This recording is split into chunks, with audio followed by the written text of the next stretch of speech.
आज जिल्हाधिकारी कार्यालय छत्रपती संभाजीनगर राष्ट्रीय रिपब्लिकन पक्षाच्या वतीने आम्ही आमरण उपोषण करत आहोत। आमचे मित्र देविदास शेळके यांची आई रंजना देविदास शेळके रंजना विठ्ठल शेळके, त्यांचे वडील विठ्ठल कडुबा शेळके यांनी 2014 मध्ये 6.5 लाख रुपये शेतीवर लोन घेतलं होतं। ते लोन घेतलं असताना आतापर्यंत त्यांनी 6.5 लाख रुपये फेड केलेले आहे। तरी मागच्या महिन्यामध्ये आदर्श बँकेने त्यांना नोटीस दिली की तुम्ही 38 लाख रुपये भरा, नाही तर तुमच्या घरावर जप्ती शेतीवर जप्ती आणू। आणि ह्या टेन्शनमध्ये मागच्या वर्षी यांच्या वडिलांना टेन्शन घेऊन त्यांचं निधन झालेलं आहे।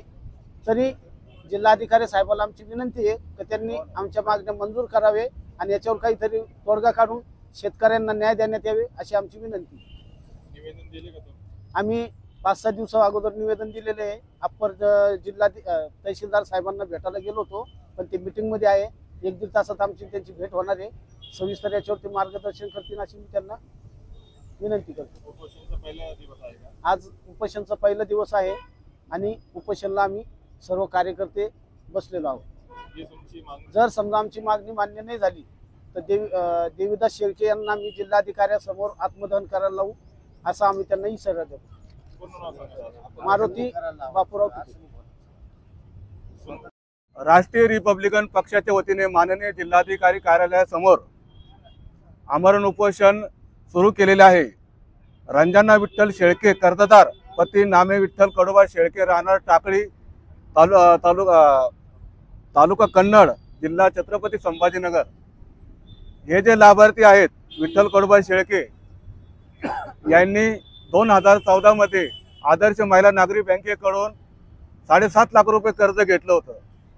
त्यांनी त्या मोबदल्यात त्यांचे हप्ते 6.5 लाख रुपयापर्यंत फेड केलेले आहे। परंतु हे फेड करीत असताना ते कर्ज फेडत असताना विठ्ठल कडुबा शेळके यांचं अचानक निधन झालं। कर्ज फेडू त्या नोटीसाला घाबरून त्यांनी म्हणजे त्यांचा जीव गेला। नोटीसाला घाबरून अति तणावाखाली येऊन त्यांनी मृत्यू झाला त्यांचा। त्यानंतर बँकेने त्यांना वारंवार नोटिसा देऊन आता त्यांनी 38 लाख रुपयाचं व्याजासहित त्यांना नोटीस दिलेली आहे। त्या नोटीसमध्ये नमूद केलेले आहे की तुमची शेती घर जे काही स्थावर मालमत्ता आहे ते आम्ही जप्त करू अशा प्रकारची त्यांना नोटीस दिलेली आहे। आमच्या पक्षाच्या वतीने अशी मागणी आहे की जे काय आपलं नाव शेळके त्यांचे जे वारस आहे हे उपोषणाला बसले आहेत। आमच्या पक्षाची अशी मागणी आहे की जोपर्यंत हे व्याज वगैरे माफ होत नाही पूर्णपणे तोपर्यंत आमचा हा लढा सुरूच राहील।